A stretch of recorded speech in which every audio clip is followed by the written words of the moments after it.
அனைவருக்கும் வணக்கம். உலக தமிழ்ச்சங்கம் மதுரையின் 198வது தமிழ் கூடல் நிகழ்ச்சி இது. இந்நிகழ்ச்சி ஈமாக்கோ யாதவர் மகளிர் கல்லூரியோடு இணைந்து நடத்துவதில் மிக்க மகிழ்ச்சி அடைகிறோம். இந்த நிகழ்ச்சிக்கு வந்திருக்கக்கூடிய அத்துணை பேருக்கும் வணக்கம். நிகழ்ச்சியின் முதலாவதாக தமிழ்த்தாய் வாழ்த்து.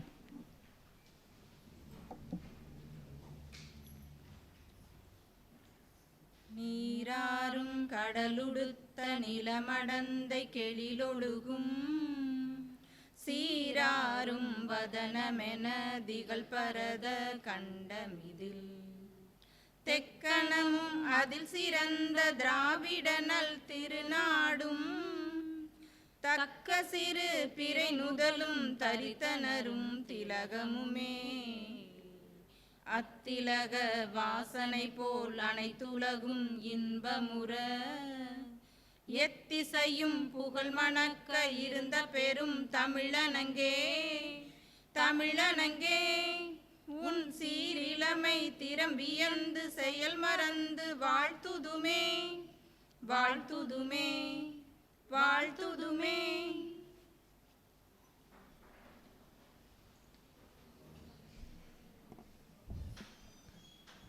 இன்றைய தமிழ் கூடல் நிகழ்ச்சி இலக்கியம் என்ன செய்யும் என்ற தலைப்பில் அமைகிறது. இலக்கியம் என்ன செய்யும் அப்படின்ற கேள்வி மாணவர்களுக்கானது இல்லையா? இலக்கியத்தால் நம்ம என்ன பயனடைகிறோம்? அப்போ மகாத்மா காந்தி அவர்களுடைய வாழ்க்கையை பார்த்தால் அரிச்சந்திரன் நாடகத்தை பார்த்த பிறகுதான் அவருடைய வாழ்க்கையில் ஒரு மாற்றம் ஏற்பட்டதாக கூறுவார். அப்போ ஒரு நாடகம் எப்படியெல்லாம் அவருடைய வாழ்க்கையை மாற்றி இருக்கிறதுன்னா, பொய் சொல்லக்கூடாது அப்படின்ற ஒரு நெறியை அவர் கையாண்டார். அதுபோல் இலக்கியங்களை நீங்கள் படிப்பதன் வாயிலாக நம்மளுடைய வாழ்க்கையை மாற்றிக்கொள்ளலாம். அதை விளக்குவதாக இந்த தமிழ்கூடல் நிகழ்ச்சி அமைந்ததில் மிக்க மகிழ்ச்சி அடைகிறோம்.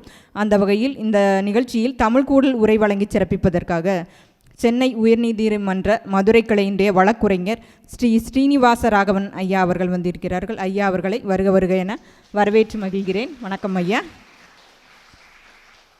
இந்த நிகழ்ச்சிக்கெல்லாம் தலைமை தாங்கக்கூடிய உலக தமிழ்ச்சங்கத்தினுடைய துணைத் தலைவர் மற்றும் இயக்குனர் முனைவர் ஈசா பர்வீன் சுல்தானா அம்மா அவர்களுக்கும் இந்த தருணத்தில் வணக்கத்தினையும் வரவேற்பினையும் தெரிவித்து மகிழ்கிறேன்.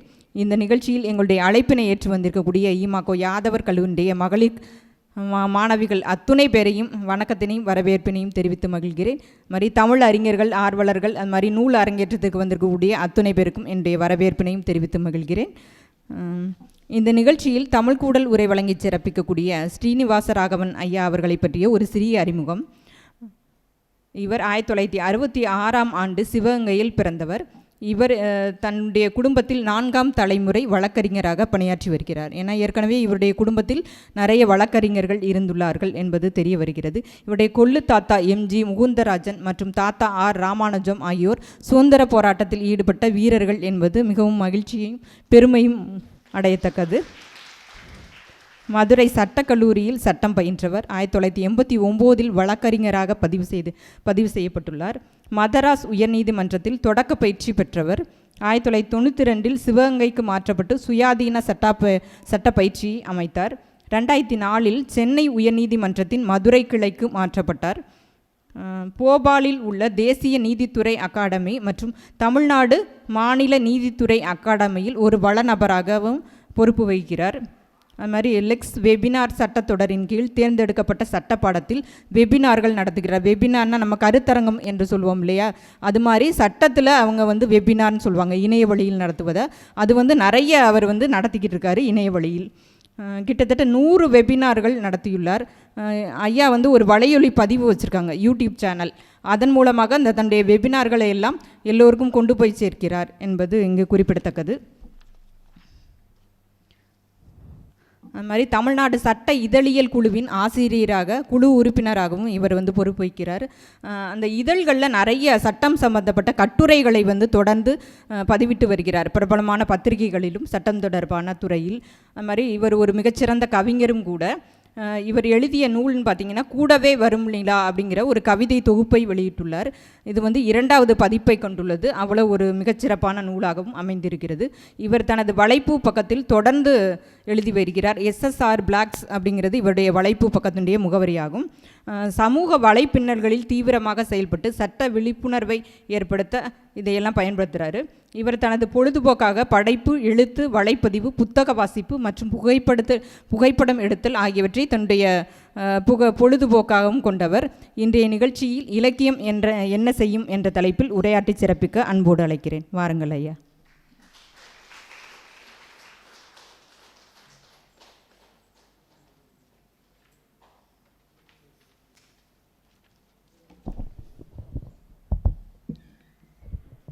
காலை வணக்கம். உற்சாகத்தோடு இருக்கணும். காலை வேளையில் ஒரு தமிழ் இலக்கியம் பற்றி பேச போகிறேன்னா ஒரு ஜிப்பா மாட்டிட்டு வேட்டி கட்டிட்டு அந்த மாதிரி எதிர்பார்க்காதீங்க. நான் பேச்சு மொழியில் தான் உங்கள்கிட்ட பேச விரும்புகிறேன். அந்நியப்பட்டு நிற்க விரும்பலை. எனக்கு சகோதரி பேசுனாங்களே, எனக்கு பொறாமையாக இருக்குது. அவ்வளோ அழகாக தூய தமிழில் பேசுகிறாங்க. அவங்களுக்கு ஒரு மிகப்பெரிய பாராட்டை கொடுங்க. தப்ப தவறி கூட ஒரு ஆங்கில சொல் கூட இடம்பெறாமல் பேசக்கூடிய வழமைங்கிறது வல்லமை. அது நம்ம கற்றுக்க வேண்டிய விஷயம். நான் இப்போ அவங்கள பார்த்து அவங்ககிட்ட கூடிய வரைக்கும் தமிழில் பேச முடியுமான்னு முயற்சி பண்ணிகிட்ருக்கேன்.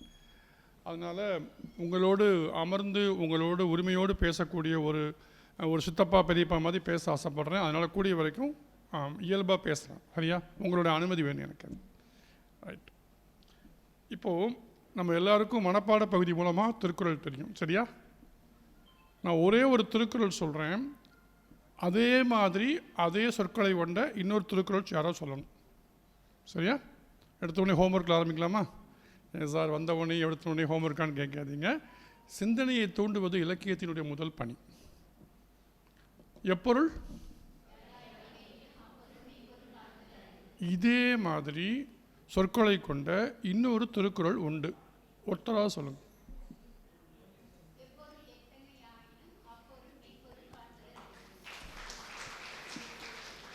அவங்க இரண்டாவது சொன்ன குறள் அறிவுடைமை அதிகாரத்தில் வருது. நீங்கள் எல்லாரும் சொன்ன அந்த குறள் மெய்யுணர்தல் அதிகாரத்தில் வருது. இப்போ என்னுடைய கேள்வி உங்களுக்கு என்னென்னா, எப்பொருள் யார் யார் வாய் கேட்பினும், இதுலேயே 2 தடவை யார் வரணும்? யார் யார் அப்படிங்கிற அடுக்கு தொடர் ஏன் இடம்பெற வேண்டும்? சந்தம் ஒரு குறளுக்கோ பாடலுக்கோ செய்யுளுக்கோ அவசியம். இது எப்பொருள் எவர்வாய் கேட்பினும் சொன்னாலும் சந்தம் அதில் அடங்கும். எப்பொருள் யார்னு ஒருமையில் போட்டிருந்தாலும் சந்தத்துக்குள்ளே அடங்கும். இல்லையா? சொல்லி பாருங்கள். எப்பொருள் யார்வாய் கேட்பினும் பொருந்துதா? எப்பொருள் எவர்வாய் கேட்பினும் அர்த்தம் வருதா? திருவள்ளுவர் நம்மளை போல ஒரு சாதாரணமாக மனிதர் அல்ல. சென்னா போதர். காரணம் இல்லாமல் ஒரு வார்த்தையை கூட கூடுதலாக பயன்படுத்தக்கூடிய மனிதரும் அல்ல. 7 வார்த்தையில் உலகத்தையே விளக்கக்கூடிய வல்லமை பெற்றவர். எதற்காக யார் யார் என்று ஒரு அடுக்கு தொடரை பயன்படுத்த வேண்டும்? இங்கே யாரோ ஒருவர், பன்மை வேணா, ஒருவர் அதை ஒரு யூகத்தில் சொல்ல முடியுமா? சும்மா ஒரு என்ன சொல்கிறது, தமிழில் சொல்லணும்னா ஒரு முயற்சி செய்து பாருங்களேன். தவறாக இருந்தால் பரவாயில்ல, கண்டிப்பாக உங்களுக்கு மைனஸ் மார்க் கிடையாது. யாராவது ஒருத்தர். எதற்காக திருவள்ளுவர் 2 முறை யார் யார் என்று ஒரு அடுக்கு தொடரை பயன்படுத்த வேண்டும்? இந்த கேள்வி அப்படியே வச்சுப்போம். நம்ம நிகழ்ச்சியோட கடைசி பகுதி வரும்போது நான் திருப்பி உங்கள்கிட்ட அதை கேட்குறேன். என்ன உடனே யோசிச்சு சொல்லணும் இல்லையா? சரி. இலக்கியம் என்ன செய்யும்? எல்லாம் செய்யும். எல்லாம்ங்கிறது நமக்கு ஈஸியாக ஒரு பொருளை கொடுக்கும். இங்கே ஒரு 5 பேராவது அதுக்கு ஒரு பதில் சொல்லணும்னு ஆசைப்பட்றேன். யாராவது ஒருத்தர் கை தூக்குங்க. இலக்கியம் உங்களுக்கு என்ன செய்யும்? இல்லை நானே சொல்லி கேட்கட்டுமா நீ என்ன சொல்கிற அப்படின்னு? இல்லை, மாணவர்களுக்கு சொல்லுங்கள். யாராவது ஒருத்தர், ஒரு மாணவி எந்திரிச்சு உங்களுக்கு இலக்கியம் என்ன செய்யும்னு சொல்லுங்களாம். ஒன்றும் வெட்கப்படுறதுக்கு என்ன இருக்குதுல்ல? இலக்கியம் என்ன செய்ய முடியும்னு கேட்டால் அது வேறு மாதிரி பொருள். இலக்கியம் என்ன செய்யும் உங்களை பொறுத்தவரை? ஒருத்தராவது பேச எதுக்கு தயக்கம் உங்களுக்கு? தயக்கம் இருக்குல்ல? அப்போது இலக்கியம் என்ன செய்யுங்கிற ஐயம் உங்களுக்கு மனசுக்குள்ளே இருக்குது, அல்லது அது வெளிப்படுத்தக்கூடிய பாங்கில் உங்களுக்கு ஏதோ ஒரு ஐயம் இருக்குது. அதனால் நான் என்ன பண்ணுறேன்னா, இந்த திருப்பி அந்த கேள்வியை இந்த உரை முடிந்தவொடனே திருப்பி கேட்குறேன். இலக்கியத்தால் என்ன செய்ய முடியாதுன்னு நீங்கள் சொல்லணும். சரியா? ஓகே. இப்போ அடுத்து, நீங்கள் எத்தனை பேர் மதுரையில் இந்த ஊருக்கு போயிருக்கீங்க? கடச்சனேந்தல் அந்த வழியா? சரி. இந்த கடச்சனேந்தல் இந்த ஊருடைய பெயருக்கான காரணம் தெரியுமா? சொல்லுங்கள் மேடம்.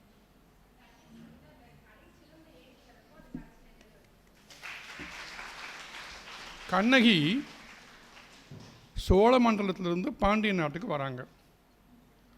மறுநாள் விடிந்தால் அவர் மதுரைக்குள்ளே நுழையணும்.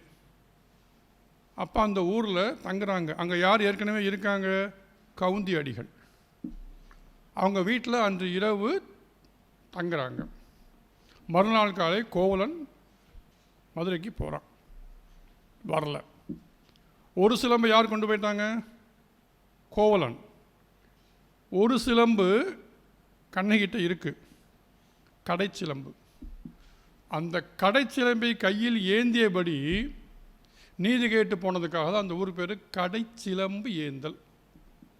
ஸோ மதுரையில் பிறந்திருக்கோம். நம்ம ஊரோட இலக்கிய முக்கியத்துவம் புரியணுங்கிறதுக்காக சொல்கிறேன். அடுத்த தடவை யாராவது கடைச்சிலம்பேந்தல்லாம் இல்லைங்க, அது கடைச்சிலம்பேந்தல் சொல்லுங்கள். சரியா? கடைச்சிலம் ஏந்தல். ஏந்தல்னா ஒரு நீரை ஏந்தக்கூடிய ஒரு பகுதி. சரி. இப்போ எல்லாருக்கும் தெரிஞ்ச இன்னொரு குறள் சொல்கிறேன். இலக்கியம் என்ன செய்யும்? இலக்கியம் உங்களுக்கு அறிவியலை ஆராயக்கூடிய ஒரு பாங்கை கொடுக்குமாங்கிறதுக்கு உதாரணம் சொல்லும். மயிர் நீப்பின் வாழா கவரி. இங்கே தான் பிரச்சனை. மயிர் நீப்பின் வாழா கவரி மா, அந்த இடத்துல இன் கிடையாது. அது கவரி மான் அல்ல. அன்னார் உயிர் நீப்பின் மானம் வரின், உயிர் நீப்பர் மானம் வரின். இப்போது நீங்கள் திருவள்ளுவர் எழுதிய திருக்குறளுக்கு உரை எழுதியவர்கள் நிறைய பேர்.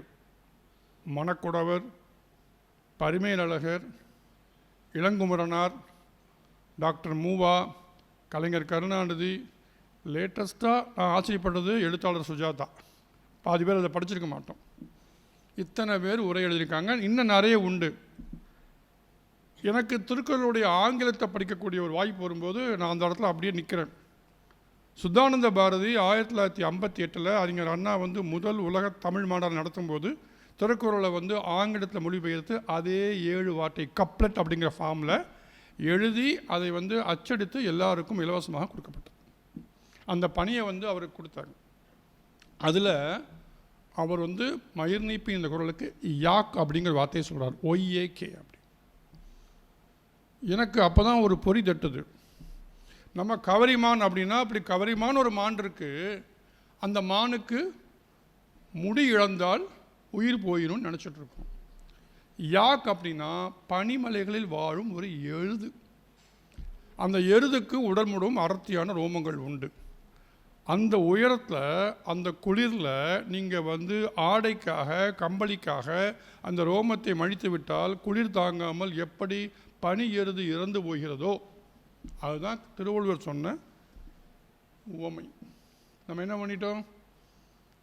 ஸோ எதுக்கு சொல்கிறேன்னா, ஒருத்தனுக்கு வரக்கூடிய சந்தேகம் படித்த எல்லாருக்கும் வரணும்னா நம்ம அந்த இடத்துல மாவுக்கும் மானுக்கும் உள்ள வித்தியாசத்தை அறிந்து கொள்ள வேண்டும். இப்படி ஒரு அறிவியல் யோசிச்சு பாருங்கள். திருவள்ளுவர் இருந்தது மயிலாப்பூர்னு சொல்கிறாங்க. அவருடைய உண்மையான பெயரோ குடும்பமோ ஊரோ அட்ரஸோ யாருக்கும் தெரியாது.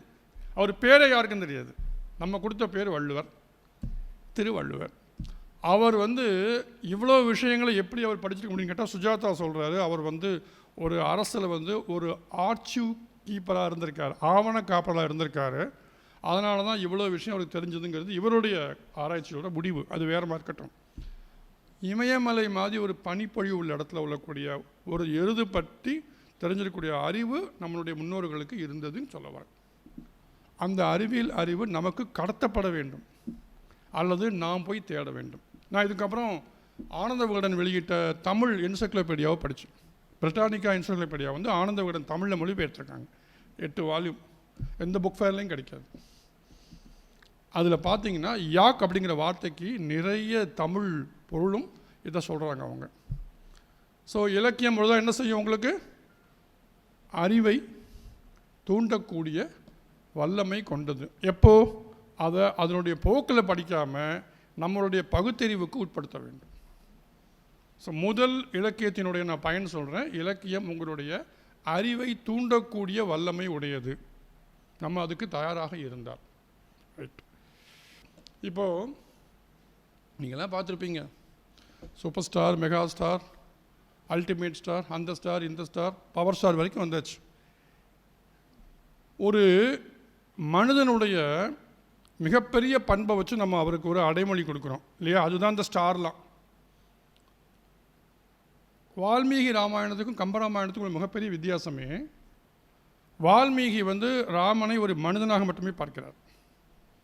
ஒரு அரசன் காட்டுக்கு போனான், திருப்பி வந்தான், வாழ்ந்தான், அறத்தை பின்பற்றினான். ஆனால் கம்பன் ராமனை ஒரு சூப்பர்லேட்டிவ் ஹீரோவாக கொண்டு போகிறார்.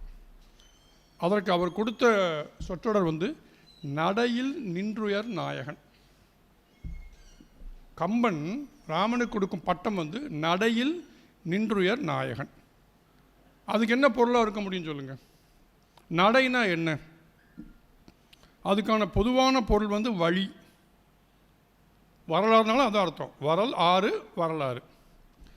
நடையில் நின்றுயர் நாயகன்னா அவன் வாழ்ந்த வழி முழுவதும் அறத்தை பின்பற்றி முறையாக வாழ்ந்தவன் என்பது அர்த்தம். குழந்தையாக, இளவரசனாக, அரசனாக, காட்டுவாசியாக, ஒரு மனிதனாக எல்லா பருவத்திலும் எல்லா நிலையிலும் ஒரு வாழ்க்கையின் உயர்ந்தபட்ச அறத்தை பின்பற்றியவன் ராமன்கிறதால தான் அந்த வார்த்தை வருது. இப்போ நம்ம என்ன உணர்றோம்னா, நம்ம அந்த நடையில் நின்றுயனாக 1% இருக்க முடியாதாங்கிற உணர்ச்சி வரணுமா இல்லையா? இதை நீங்கள் நடையில் நின்றுய நாயகியாகவும் இருக்கணும். இது நாயகன்கிறது ஒரு பாலுக்கு உட்பட்ட ஒரு வார்த்தை அல்ல. ஸோ இலக்கியம் என்ன செய்யணும்? இலக்கியம் உங்களுக்கு ஒரு மிகப்பெரிய ஆளுமையை அதன் காரணத்தை சுட்டி காட்டி சொல்லும். இப்போ அடுத்த தடவை நீங்கள் ராமனை பற்றி படிக்கும்போது அது கற்பனையா உண்மையாங்கிற அந்த ஆராய்ச்சிக்கு போக வேண்டாம். நமக்கு முன்னாடி ஒரு காப்பியம் இருக்குது. அந்த காப்பியத்தில் ஒரு நாயகன் இருக்கார். அவர் எப்படி ஆள்? நடையின் நின்றுயர் நாயகன். நம்ம ஏன் அப்படி இருக்கக்கூடாது?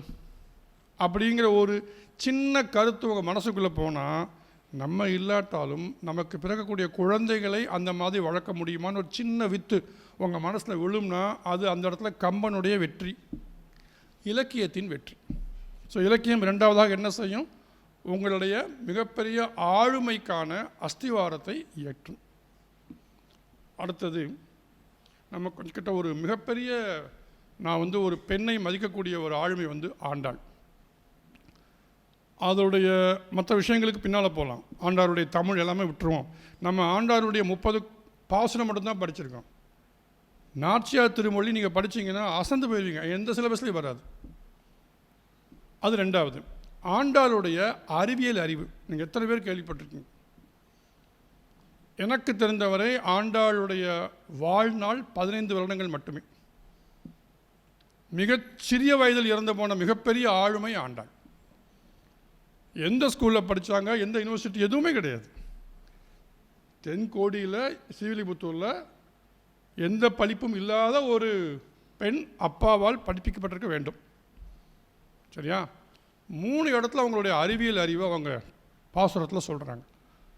ஏன் ஆண்டாள் மார்கழி மாதத்தை பாவை நோன்புக்காக தேர்ந்தெடுக்க வேண்டும்? எத்தனை மாதம் இருக்குது? கண்ணன் சொல்கிறான், மாதங்களில் நான் மார்கழின், அது வேற. மார்கழி மாதத்தில் அதிகாலையில் 4 மணிக்கு எதற்காக நோன்பு இருக்கணும்? காரணம், அதிகாலையில் பனி மாதங்களில் ஆக்சிஜனில் ஓசோனுடைய இல்லையா அடர்த்தி ஜாஸ்தி.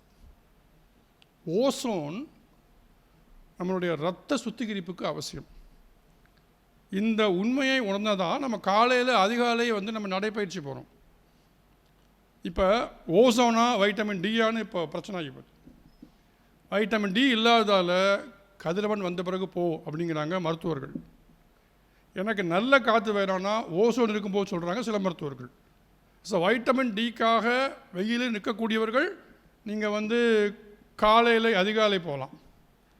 உடம்பு ஃபுல்லாக துணியை போட்டு மறைச்சிக்கிட்டு வைட்டமின் டிக்கு வாய்ப்பு இல்லாதவங்க வெயில் வந்த பிறகு போகணும். ஸோ ஓசோன் அடர்த்திற்காக தான் மார்கழி மாதம் அதிகாலை ஆண்டாள் நோம்பு நூற்றாளுங்கிறது மிகப்பெரிய அறிவியல் செய்தி. ரெண்டாவது, அவருடைய 4வது பாசுரம் ஆழிமலை கண்ணா நீங்கள் படித்து பாருங்கள். மிகப்பெரிய ஒரு அறிவியல் தத்தியல் இருக்கும். நம்மலாம் இப்போது 1930க்கு அப்புறம் தான் ஆராய்ச்சி பண்ணி கடலிலிருந்து நீர் ஆவியாகி மேகத்துக்கு போய் குளிர்ந்து மீண்டும் வருகிறது நம்ம படித்தோம்ல. ஆண்டாளுடைய 4வது பாசுரத்தில் ஆழிமலை கண்ணால் இப்படியே வருது. எங்கே படிச்சிருக்க முடியும் அவங்க அந்த ஒரு வானிலை அறிவியலை? ஸோ பெண்கள் சங்க காலத்தில் மிகப்பெரிய அறிவியல் அறிவு கொண்டிருந்தானுங்கிறதுக்கு ஆண்டாள் மிகப்பெரிய உதாரணம். எப்படி சாத்தியன்னு கேட்காதீங்க. அவளால் முடியும்னா நம்மளால் ஏன் முடியாது? 1300 வருஷத்துக்கு முன்னாடியே ஆண்டாளுடைய வாழ்க்கை அறிவியல் அறிவில் மிக சிறந்தவள். இன்னொரு பாசுரம் சொல்கிறேன் கேளுங்க. 13வது பாசுரம் ஆண்டாள் சொல்கிறாங்க, ஒரு வானியல் நிகழ்வு ஞாபகம் இருக்கா உங்களுக்கு? வெள்ளி உறங்கிற்று, வியாழம் எழுந்தது, வீனஸ் மறைஞ்சு ஜூபிட்டர் ரைஸ் ஆகுதுங்கிறாங்க. இதை வச்சு ஆண்டாளுடைய வாழ்நாளை சரித்திரக்காரர்கள் ஆராய்ச்சி பண்ணி கண்டுக்கிறாங்க. கிபி 768 அவர் வாழ்ந்த காலம். இந்த வெள்ளி உறங்கி வியாழம் எழுவதுங்கிறது ஒரு மிக அரிதான அறிவியல் நிகழ்வு. இதை நம்ம எப்படி சார் கவனிக்க முடியும்? மழை நீர் எப்படி வருதுன்னு கூட ஓரளவுக்கு ஒரு அறிவியல் அறிவு கணிக்கலாம். வெள்ளி உறங்கிற்று, வியாழம் எழுந்தது, இது கண்ணுக்கு தெரியக்கூடிய நிகழ்வா? அதை ஆண்டாள் எப்படி எளிதாள் புரிந்து கொண்டாள்? ஸோ இது சொன்னால் இலக்கியம் அடுத்து என்ன செய்யும்னா, மனிதனை பண்பட்ட அறிவுடைய மனிதனாக மாற்றும் சொல்லுவாங்க. ஸோ ஆண்டாள் ஏற்கனவே நிறைய படித்திருந்தால் மட்டுமே இந்த அறிவு அவளுக்கு சாத்தியம்.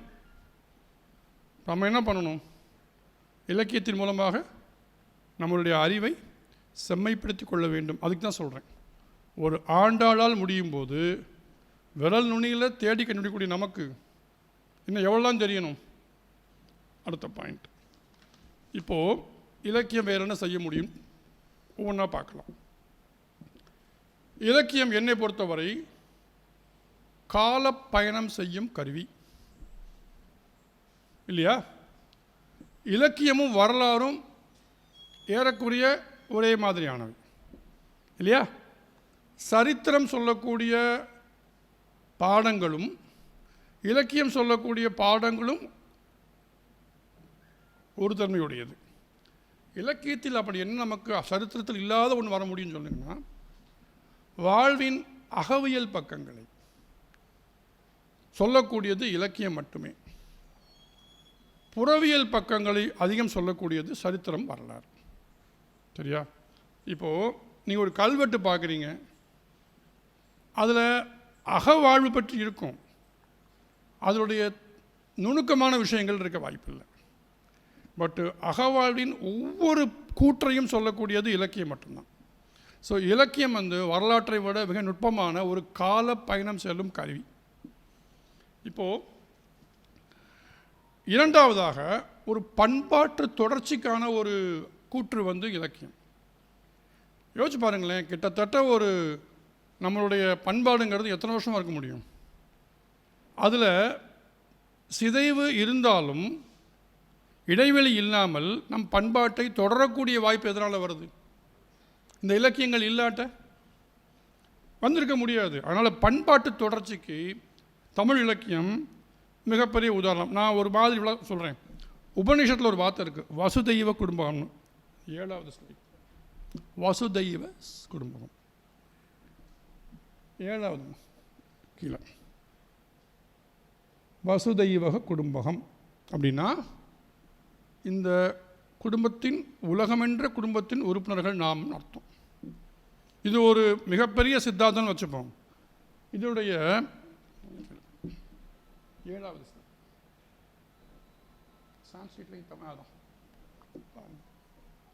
Who discriminate the one who is a friend and one is stranger? இப்போ இதனுடைய நீட்சி தான் மிகப்பெரிய நீட்சி வந்து யாதும் ஊரே யாவரும் கேளீர். அது எவ்வளோ பெரிய வார்த்தை பாருங்கள். 4 சொற்றொடர்கள். யாதும் ஊரே, எனக்கு பவுண்ட்ரிஸே கிடையாது. யாவரும் கேளீர், எல்லாம் என் சொந்தக்காரன். சிவகங்கை கிட்ட உள்ள ஒரு கீழப்பூண்டிங்கிற கிராமத்தில் உள்ள ஒரு புலவன் கணியன் பூங்குன்றனார். அது கீழே வரும், தீதும் நன்றும் பிறத்தரவாரா. அது 8வது அடுத்த ஸ்லைடு படிச்சு பாருங்களேன். இதுக்கு முன்னாடி இன்னும் பிற்கையில் கொண்டு வாங்க. யாதும் ஊரே யாவரும் கேளீர், தீதும் நன்றும் பிறதரவாரா, எல்லாம் வச்சு கடைசியில் பாருங்கள். பெரியோரை வியத்தலும் இளமே, சிறியோரை இகழ்தல் அதனும் இளமே. இதில் இல்லாத வாழ்க்கை தத்துவமே இருக்க முடியாது. நம்ம எங்கேயாவது ஃபுல்லாக படிச்சிருக்கோமா? இதை அடுத்தது பாரதி அடுத்தது பாரதி இன்னும் பெருசாகிறான் பாருங்க. பாரதியோட அந்த கருப்பு கலர் ஸ்லைடு இல்லை, இன்னும் பின்னாடி வாங்க. காக்கை குருவி எங்கள் ஜாதி, நீள் கடலும் மலையும் எங்கள் கூட்டம், நோக்கும் திசையெல்லாம் நாம் அன்றி வேறில்லை, நோக்க நோக்க களியாட்டம். இந்த முதல் 2 வரி படிங்களேன். நீள் கடலும் மலையும் எங்கள் ஜாதி, அக்ரிணை சார். யாதும் ஊரே யாவரும் கேளீர், வசுதேவ குடும்பம் வந்து உயர்தனியை பற்றி. இவன் எங்கேயோ போயிட்டான். நம்மளுடைய கற்பனைக்கு அப்பாற்பட்ட மனிதாபிமானம், அறம். காக்கை குருவி எங்கள் ஜாதி, நீள் கடலும் மலையும் எங்கள் கூட்டம். இந்த மாதிரி நம்மளுடைய மனசை விசாலப்படுத்துவது யாருன்னா இலக்கியம் மட்டும்தான். இப்போ நம்மளுடைய பண்பாட்டு தொடர்ச்சி எப்படி வருது பாருங்கள்.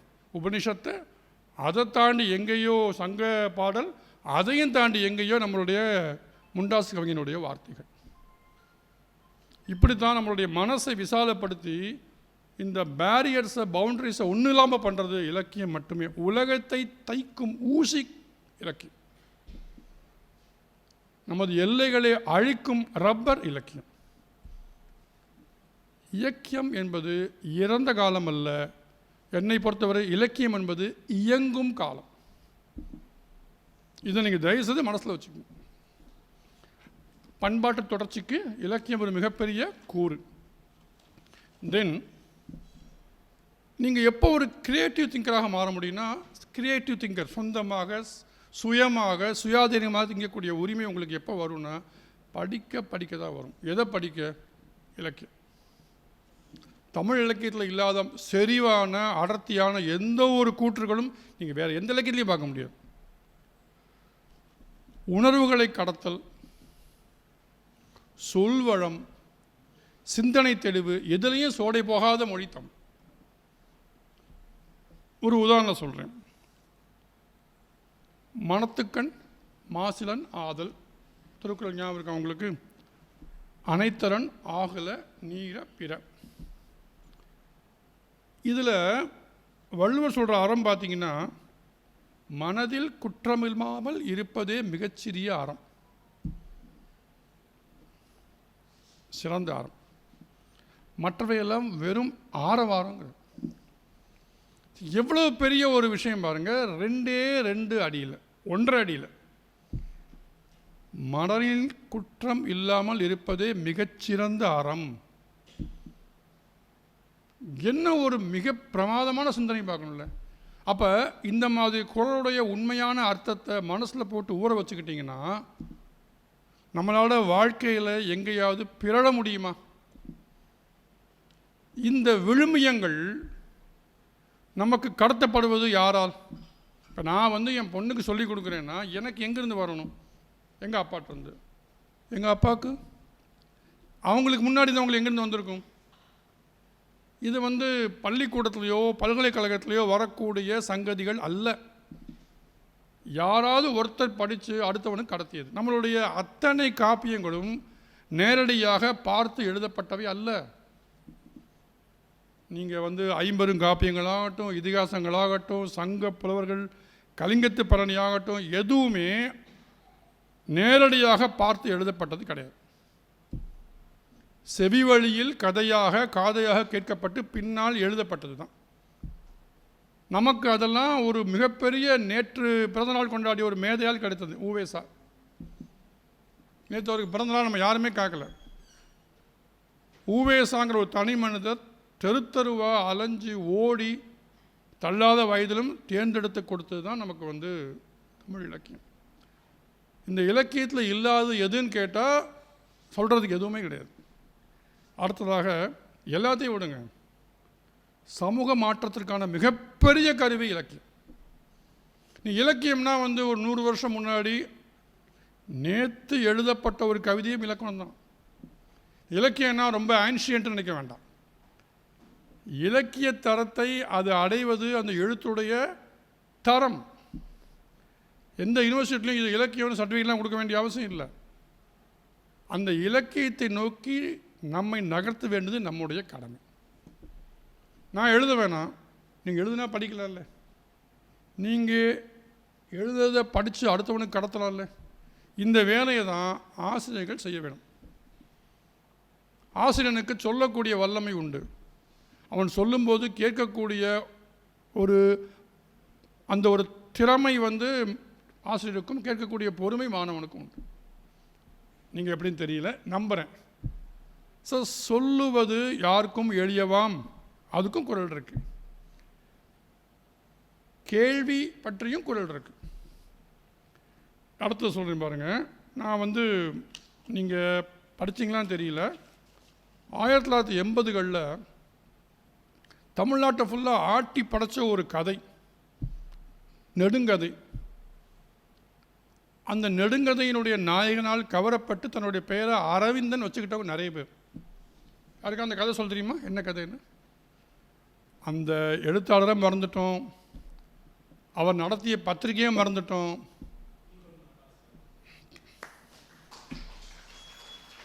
தீபம்ங்கிறத அவர் நடத்திய பத்திரிகை, அவர் பேர் நா பார்த்தசாரதி. அந்த கதை பேர் குறிஞ்சி மலர்.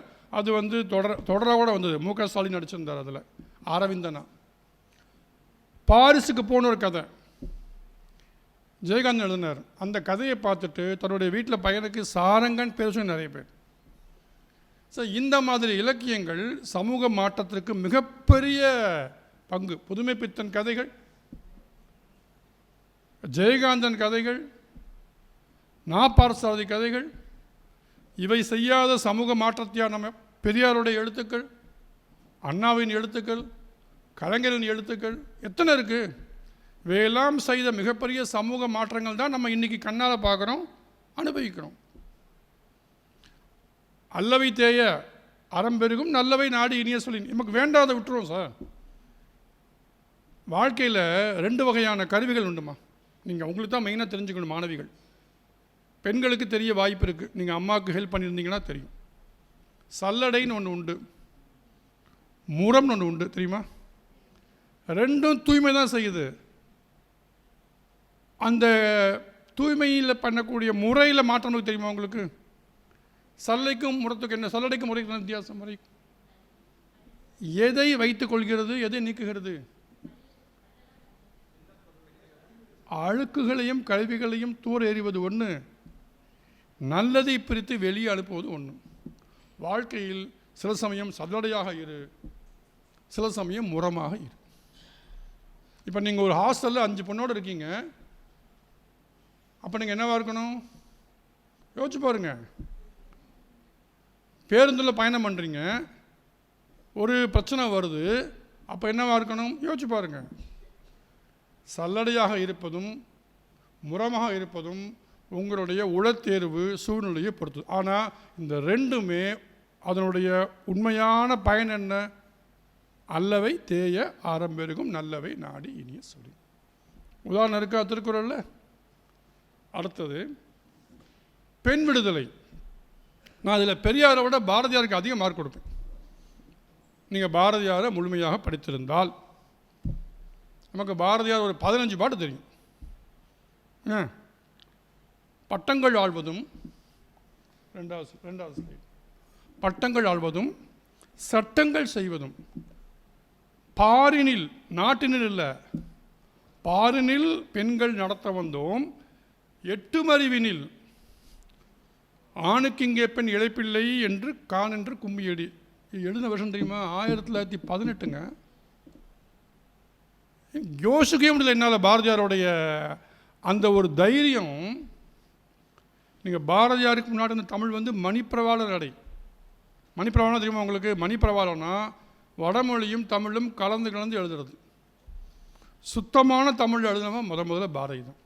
சொல் புதியது, சுவை புதியது. அவனே சொல்கிறான், என்னுடைய சொல் புதியது, என்னுடைய வார்த்தை புது, என்னுடைய சிந்தனை புது, எல்லாம் புதுசு. பாரதியின் நடை அந்த காலத்திற்கு நம்மளால் நினைத்து கூட பார்க்க முடியாத சொல்திறன், நினைத்து கூட பார்க்க முடியாத மிக தீவிரமான முன்னேற்றத்திற்கான அத்தனை சிந்தனைகளையும் நமக்கு விதைத்து நடத்தி காட்டியவன் பாரதி. ஸோ இலக்கியம் வந்து உங்களுக்கு சமூக மாற்றத்தை கொண்டு வரும். இப்போ மேடம் ஒரு கதை சொன்னாங்க, மகாத்மா காந்தி வந்து ஹரிச்சந்திரன் கதையை படிச்சோம். மகாத்மா காந்தி நான் வயலன்ஸை நமக்கெல்லாம் சொல்லிக் கொடுத்தார். மகாத்மா காந்திக்கு அதை சொல்லிக் கொடுத்தது யார் தெரியுமா? டால்ஸ்டாய். லியோ டால்ஸ்டாய் 1917 ரஷ்யாவில் வார் அண்ட் பீஸ்னு ஒரு கதை எழுதுகிறார். John Ruskin unto this லாஸ்ட்னு ஒரு புக் எழுதுகிறார். இந்த ரெண்டையும் படிச்சுட்டு காந்தி இன்ஃப்ளூயன்ஸ் ஆகி உங்கள் பாஷையில் இன்ஸ்பயர் ஆகி தமிழில் வந்து அவர் தன்னுடைய சொந்த கருத்தாக அஹிம்சையை கொண்டு வந்தார். டால்ஸ்டாய் கல்கட்டாவுக்கு வரார். மகாத்மா காந்தியும் டால்ஸ்டாயும் சந்திக்கிறாங்க.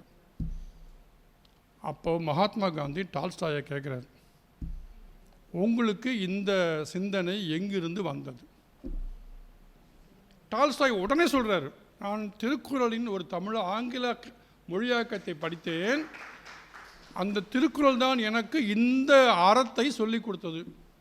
என்ன திருக்குறள் தெரியுமா? பிறக்கின்னா ரெண்டும் இன்னா செய்தாரே ஒருத்தல். எங்க நமக்கு இல்லாத இலக்கிய சொந்தமா மேடம்? நமக்கு இல்லாத இலக்கிய பொக்கிஷமா? நம்மிடம் இல்லாத என்ன அவன்கிட்ட இருக்கு? எப்படின்னா, திருப்பூரில் பனியன் துணியை பண்ணி கொண்டு போய் அமெரிக்காவில் பனியன் பண்ணி அங்கே ஒரு சீல் போட்டு நமக்கு 5000 ரூபாய்க்கு வைக்கிற மாதிரி தான். என்ன வளம் இல்லை இந்த நாட்டில்? ஏன் கையேந்த வேண்டும் வெளிநாட்டில்? பட்டுக்கோட்டை கல்யாணம். இன்னொன்று சொல்கிறேன், கண்ணதாசனுடைய மறைவுக்கு பிறகு ஒரு இரங்கல் கூட்டம் நடக்குது. எல்லாரும் கண்ணதாசன் பேரை சொல்லி பாட்டை சொல்லி பேசும்போது கண்ணீர் விட்டு அழுகிறார். கவிஞர் வாலி இருக்கார், அவர் 5 மடங்கு அதிகமாக கண்ணீர் விட்டார். இவங்களுக்கெல்லாம் தாங்கலை. உங்களுக்கு என்ன அவ்வளோ சோகம்? அதில் பாதி பாட்டு நான் எழுதுனதுன்னு. ஏன்னா எம்ஜிஆர் அவர்கள் அதிகம் பயன்படுத்தியது வாலியை. கண்ணதாசன் அவருக்கு ஒரு பிணக்கு இருந்தது. அந்த பிணக்கு சரியாகி சிவாஜி அளவுக்கு கண்ணதாசனை எம்ஜிஆர் பயன்படுத்தலைங்கிறது அவருடைய பாடல்களை கேட்கும் பொழுது யார் பாடலாசின் பாட்டாக தான் தெரியும். கண் போன போக்கிலே கால் போகலாமா, கால் போன போக்கிலே மனம் போகலாமா, மனம் போக்கிலே மனிதன் போகலாமா, மனிதன் போன வாழ்க்கையை மறந்து போகலாமா. இந்த பாடல் வந்து வாலி எழுந்தது. மனோரமா சொல்கிறாங்க, இந்த பாட்டை எழுதி பாடி காட்டி ஐயோ போயிட்டே கண்ணதாசன் அழுகிறாங்க. சொன்னார் வாலி, ஐயா நான் எழுதின பாட்டுங்க அது வரும், எதுநாகரிகம்னு வரும், இந்த பாட்டை கேட்டு பாருங்க. தமிழ் இலக்கியத்தில் இல்லாத எந்த ஒரு சிந்தனையும் வெளி இலக்கியத்தில் இருக்க வாய்ப்பில்லை. அடுத்தது தனி மனித ரசனை, அமைதி. நம்ம எல்லாம் விலை கொடுத்து வாங்க முடியாத, உழவர் சந்தையிலையும் சூப்பர் மார்க்கெட்லேயும் கிடைக்காத, கோடி கோடியாக இருந்தாலும் வாங்க முடியாத இந்த ஒரு தனி மனித அமைதி ரசனை எங்கே கிடைக்கும்? இலக்கியம்தான். 11வது ஸ்லைடு. நம்ம அந்த அன்பே சிவம் வந்து படம் நினைக்கிறோம். அன்பே சிவம் ஒரு தத்துவம் இல்லையா? 11வது மேடம் அன்பே சிவம்னு அது திருமூல சொல்கிற திருமந்திரத்தில். அன்பும் சிவமும் இரண்டறிவார், இரண்டென்பார் அறிவிலார். அன்பு சிவம் இரண்டென்பார் அறிவிலார், அன்பே சிவமாவது ஆறும் அறிகிலார், அன்பே சிவமாவது ஆறும் அறிந்த பின் அன்பே சிவமாய் அமர்ந்திருந்தாரே. எப்படி ஒரு பாட்டுங்க, மூஞ்சில் அடித்த மாதிரி இல்லை. காட் இஸ் ட்ரூத், அதானே? அந்த இடத்துல அது சிவமாக இருந்தா என்ன, விஷ்ணுவாக இருந்தானே, அல்லாவாக இருந்தானே, ஜீசா இருந்தானே, புத்தரா யாராக இருந்தால் என்னங்க, அன்பே டேஷ் முடிஞ்சு வச்சு. நீங்கள் இந்த ஃபில் இன் தி பிளாங்க்ஸ் போட்டுங்க, யாரை வேணால் சேர்த்துங்க. நான் சொன்னேன் என் நண்பர்கிட்ட, கடவுளுங்கிறது நம்மோடு அறமாய் வாழ்ந்த மனிதனுடைய ஸ்டேட்டஸ். ராமராக இருக்கட்டும், கிருஷ்ணராக இருக்கட்டும், மிகப்பெரிய மனிதனாக இருந்து மறந்திருக்கலாம். நமக்கு தெரிந்த ரீசெண்ட் உதாரணம் வந்து ஜீசஸ் கிரைஸ்டும் புத்தரும். மனிதனாக இருந்து கடவுளானவர்கள். அவங்க வாழ்க்கை நமக்கு இலக்கியமாக வரலையா? இயேசு காவியம் எழுந்தது யார்? கண்ணதாசன். படிச்சிருக்கோமா? கிறிஸ்டியன்ஸே படிச்சிருக்க மாட்டீங்க. நமக்கு இலக்கியங்கிறது தேர்ட் பார்ட்டில் வராத, இன்ஜினியரிங் காலேஜ் அட்மிஷனுக்கு மதிப்பெண்ணுக்கு தேவையில்லாத ஒரு படிப்பு. ரைட்டா? சரிதானம்மா? ஏன் சார் படிக்கணும்? எதுக்கு படிக்கணும்னா, மனிதனாய் மாற, மனிதனாய் வாழ, மனிதனாய் இறக்க இலக்கியம் வேணும். இப்படி தான் சொல்ல முடியும் என்னால். 3வது ஸ்லைட் போங்க. ஈன்று புறந்தறுதல் எந்தலை கடனே. அம்மா சொல்கிறா. இப்போ நீங்கள் அந்த ஆர்டிகிள் 14 அதெல்லாம் அப்புறம் பார்த்துக்கலாம். ஈன்று புறந்தறுதல் எந்தலை கடனே, சான்றோன் ஆக்குதல் தந்தைக்கு கடனே. எங்க இதை விட ஒரு பெரிய சோஷியல் ரெஸ்பான்சிபிலிட்டி என்னங்க இருக்க முடியும் நமக்கு? சொல்கிறது யார்? புறநானூறு 312வது செய்யுள். ஈன்று புறந்தறுதல் என் தலைக்கடனே. மற்ற கடன் எனக்கு முதல் கடமைங்கிறா. அப்படின்னா எங்கள் அம்மாவுக்கு வேறு கடன் அது. என்னுடைய கடமைகளில் முதல் கடன் இது பயாலஜிக்கல் நெசசிட்டி. அதனால தான் என் தலைக்கடனே. சான்றோன் ஆக்குதல் தந்தைக்கு கடனே. இதை விட யாருங்க நம்மளுடைய கடமை பற்றி சொல்ல முடியும்? Social responsibility. வேறு என்ன சொல்லலைங்கிறீங்க? தென் 13வது ஸ்டேட்மெண்ட். திருக்குறள் சொல்லக்கூடிய சில பண்புகளை மட்டும் சொல்கிறேன், ஒரு 10 நிமிஷத்தில் முடிஞ்சிடும். தலைமை பண்பு மற்றும் நேர்மை நம்மக்கிட்ட இல்லவே இல்லாது. 13வது ஸ்லைடு. நெல்லும் உயிரன்றே. ஞாபகம் இருக்கா உங்களுக்கு? நீரும் உயிரன்றே, மன்னன் உயிர்த்தே மலர் தலை உலகம். இது என்னங்க மீனிங் இருக்க முடியும்? உணவும் நீரும் மட்டும் ஒரு நாட்டுக்கு உயிரானது அல்ல, அந்த நாட்டை ஆளும் தலைவனின் நேர்மையும் நீதியும் தான் அந்த நாட்டிற்கு உயிரானது. இன்றைக்கும் பொருந்தாதா? இருக்கையோ இல்லையோ தேவைதானே? என்னைக்காவது யோசிக்கிறோமா? எப்படியாவது பின்னால் இருக்கிற வழக்கறிஞர்களாம் தெரியும், ஒரு கட்சிக்காரன் வருவான், கையில் கட்ட கொடுமா, சார் எப்படியாவது ஜெயிச்சு கொடுத்துருங்க. என்ன சார் எப்படியாவதுன்னா என்ன? நேர்மையாக இல்லையா? என் பையனை எப்படியாவது ஸ்கூலில் பாஸ் பண்ண வச்சுருங்க சொல்கிறாங்களா இல்லையா? இந்த எப்படியாவதுலேயே நம்ம அழிஞ்சு போயிட்டோம். கோயில் இருந்தால் 50 ரூபா டிக்கெட் வாங்கி முன்னாடி போயிடணும். எல்லா இடத்துலையும் நமக்கு கன்செஷன். இந்த எப்படியாவது நம்மளை சீரழித்திருக்கிறது, அது கூடாதுங்கிறது தான் இது. நெல்லும் உயிரன்றே, நீரும் உயிரன்றே, மன்னன் உயிர்த்தே மலர் தலை உலகம். அடுத்தது 4வது. கல்வியின் சிறப்பு.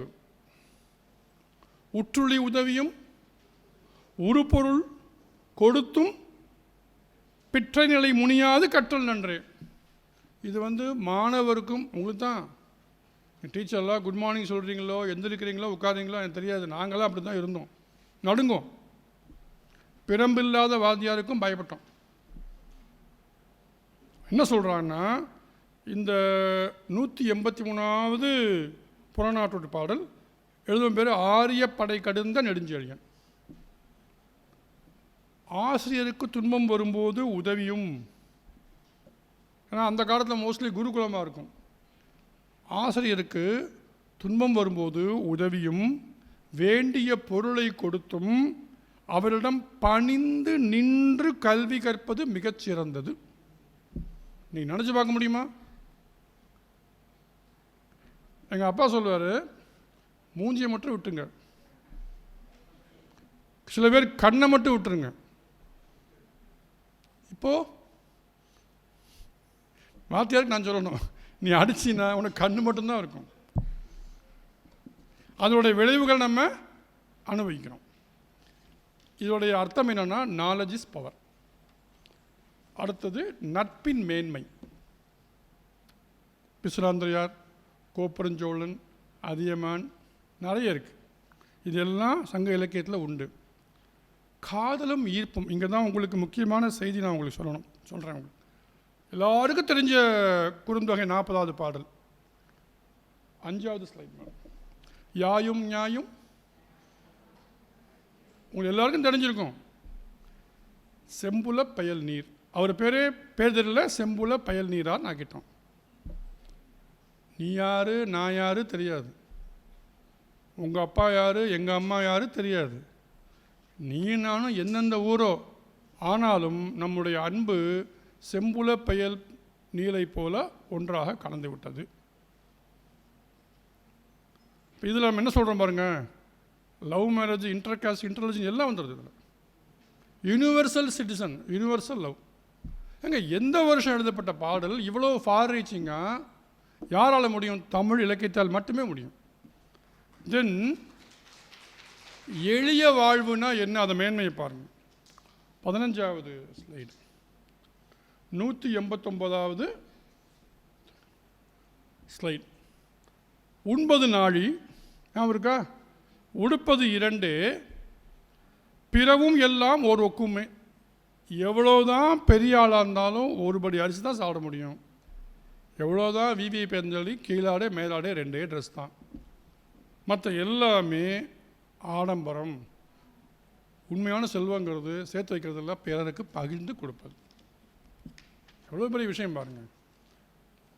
இன்னும் 4 முடிஞ்சிடும். நான் அவங்களுடைய பொறுமையை சொல்கிறேன். பண்பாடுங்க, இதை வேறு யார் சொல்ல முடியும் இலக்கியம் தவிர? 6வது ஸ்லைடு. ஆட்டுதல் என்பது அளந்தவருக்கு உதவுதல், போற்றுதல் என்பது புணர்ந்தாரை பிரியாமை, பண்பு எனப்படுவது பாழறிந்து ஒழுகுதல். பண்புனா என்னன்னா, சும்மா நல்லவளாக இருந்தால் பரவாயில்ல, உலக நடைமுறையை அறிந்து கொண்டு நடந்து கொள்ள வேண்டும். எவ்வளோ பெரிய பாடம். பயனப்படுவது பாடறிந்து ஒழுகுதல்.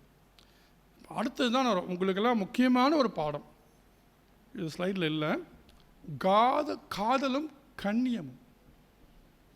இங்கே நான் ப்ரைவசியை கொண்டு வருவேன், செல்ஃப் ரெஸ்ட்ரெயின்ட்டை கொண்டு வருவேன். Pollachi incident, Coimbatore airport incident எல்லாம் வரும். இங்கே எல்லா பெண்களுக்கும் இங்கே ஒரு இழியான ஒரு பேர் இருக்குது. பாய் ஃப்ரெண்ட் கூப்பிட்டா ஏன் பின்னால் போகிறீங்க, அவன் கூப்பிட்டா உங்களுக்கு எங்கே மூளை எங்கே போச்சு, அவன் எதுக்காக உங்களை தனியாக கூப்பிட்றான், உங்களுக்கு அறிவு இல்லையா? இதெல்லாம் பெண்களை பெற்றவர்கள் சொல்லக்கூடிய மிகப்பெரிய பாடம். அது உண்மையோ பொய்யோ அது வேறு. எந்த நம்பிக்கையில் அந்த பெண் அவன் பின்னால் போகிறா யோசிச்சு பாருங்கள். அதைத்தான் இந்த வரி சொல்லுது. யாரும் இல்லை தானே கள்வன், தானது பொய்க்கின் யான் எவன் செய்கோ. அவன் என்ன கள ஒழுக்கத்துக்காக கூப்பிட்டான், நான் அவனை நம்பி போனேன். எனக்கு வாக்குறுதி கொடுத்தவனே வாக்கை மீறினால் நான் எங்கே போய் சொல்லுவேன்.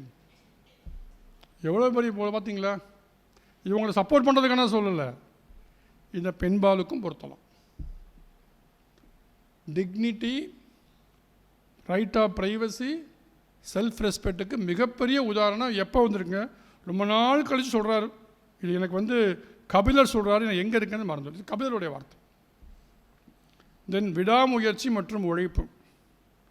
வினைப்பயன் உணர்க்கும் விசைப்பினையாகி மனைப்பால் உதிர்த்த வான்சுவை அமிர்தம். உண்மையான அமிர்தங்கிறது நீ உழைச்சு வரும் வருமானம், அப்பா சொத்து அல்ல. யார் சொல்வா? தென் இதெல்லாம் லீகலில் வரும். முறை தவறாத வாழ்வு கலித்தொகையில் வருது. முறை எனப்படுவது கண்ணோடாது உயிர் வௌவல். 6வது ஸ்லைடு. இதில் ஒரு 10 உதாரணம் கொடுக்குறார் வாழ்க்கைனா என்னன்னு சொல்லிட்டு. அதுதான் ஆட்டுதல். ஆட்டுதல் என்பது மேலே இன்னும் கீழே வாங்க பாருங்க. ஆட்டுதல் என்பது ஒன்று கடைசியில் பார்த்தீங்கன்னா, நிறையெனப்படுவது மறை பிறர் அறியாமை, முறையெனப்படுவது கண்ணோடாத உயிர் ஒவ்வல். இன்னொரு குறள் இருக்குது, ஓர்ந்து கண்ணோடாது இறைபொருந்து யார் மாட்டும் தேர்வுன்னு செய்வதே முறை. ஸோ அதனால் இலக்கியம் என்பது வெறும் பாடமோ சிலபஸோ இல்லை, எக்ஸாம் எழுதி பாஸ் பண்ணி டிஸ்டிங்ஷனில் பாஸ் பண்ணுறதில்லை. இலக்கியம் என்பது உங்கள் வாழ்க்கையின் ஒரு அங்கம், உங்கள் வாழ்க்கை முறை, பெரியோர்கள் விட்டு சென்ற பாதை. ஏற்கனவே இருந்த பாதையில் பயணம் செய்வது சுலபமா, நீங்களே ஒரு பாதையை அமைத்து கொண்டு போகிறது சுலபமா? இலக்கியம் என்பது உன் முன்னோர்கள், உன் சான்றோர்கள் ஏற்கனவே உனக்காக விட்டு சென்ற பாதை. அதில் பயணம் செய்தால் அவர்கள் எங்கே போனார்களோ அங்கேயே நீயும் போகலாம். இல்லை என்றால் உன்னுடைய பயணம் பின்னோக்கித்தான் அமையும். அல்லது எங்கே போய் சேர வேண்டுமோ அங்கே நீ போய் சேர மாட்டாய். நான் அடிச்சொல்வேன், நீங்கள் தப்பாக நினச்சாலும் பரவாயில்ல. ஸோ முன்னோர்கள் வகுத்த பாதையை பின்பற்றுவதற்கு இலக்கியத்தை தவிர மிகப்பெரிய கருவி எதுவும் இல்லை. சரியா? அதனால் உங்களுக்கு ஒரு உறவினராக இருந்து கொண்டு நான் உங்களை கெஞ்சி கேட்டுக்கொள்வதெல்லாம் இதுதான். கெஞ்சினே சொல்கிறேம்மா, இங்கிலீஷ் படிங்க, ஃப்ரெஞ்சு படிங்க, கம்ப்யூட்டர் படிங்க, நீங்கள் ஹிந்தி கூட படிச்சிங்க, ஆனால் தமிழ் இலக்கியத்தை படிக்கவில்லை என்றால் உங்கள் வாழ்க்கையினுடைய பாதி வீணாகிறது. நன்றி, வணக்கம்.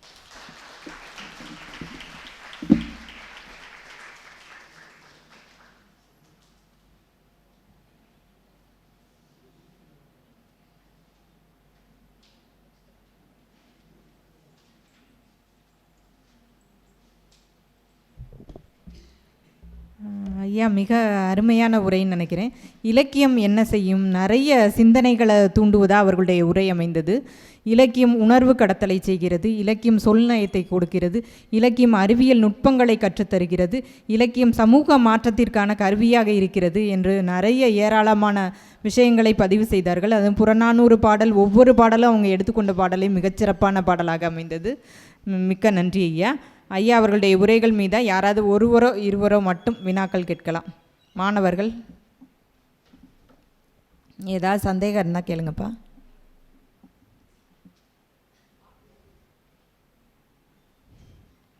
மாணவர்கள் யாருக்கும் ஐயா இல்லையா?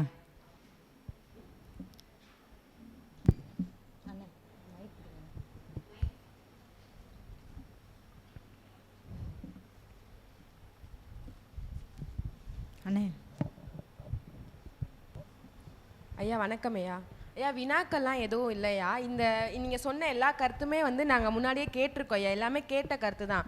ஆனால் இந்த 5 வருஷத்தில் அங்கங்கே எல்லா கருத்தையும் கேட்டிருந்தோம். இப்போ மொத்தமாக ஒரே சேர இடத்துல கேட்கும் போது இன்னும் எங்களுக்கு மகிழ்ச்சியாக இருந்துச்சு. என்னன்ற தெளிவான விஷயம் வந்து இப்போ தான் எங்களுக்கு புரிஞ்சிச்சு ஐயா. இதுக்கு வந்து அரைகுறையாக தான் நாங்கள் வந்து அர்த்தம் புரிஞ்சிருந்தோம். இப்போ எல்லாத்தையும் ஒரே இடத்துல சொல்லும் போது இன்னும் தெளிவாக எங்களுக்கு புரிஞ்சுக்கிச்சு. இன்னும் எப்படி படிக்கணும் இலக்கியத்தை அப்படின்றது எங்களுக்கு புரிஞ்சிச்சு ஐயா. ரொம்ப நன்றியா. எனக்கு மிகச்சிறிய பாராட்டி தான் தோணுது. நம்ம எல்லா இடத்துலையும் கேட்குறத ஒன்றா தோற்று கொடுக்கறது வந்து எனக்கு தெரிஞ்சு உங்களுக்கு பயன்பாடாக இருக்குன்னா மிக்க நன்றிம்மா. எனக்கு மிகப்பெரிய பெருமை இது. நன்றி. வேறு யாரேனும்?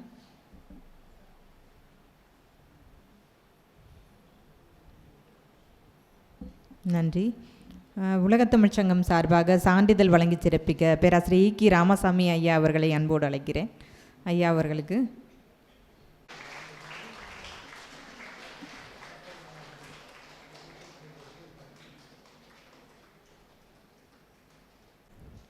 ஒரு அருமையானதொரு தமிழ் கூடல் உரை வழங்கி சிறப்பித்த ஸ்ரீனிவாச ராகவன் ஐயா அவர்களுக்கு உலகத்தமிழ்ச் சங்கம் மதுரையின் சார்பாக மிக்க நன்றியினை தெரிவித்துக் கொள்கிறோம். நன்றி ஐயா.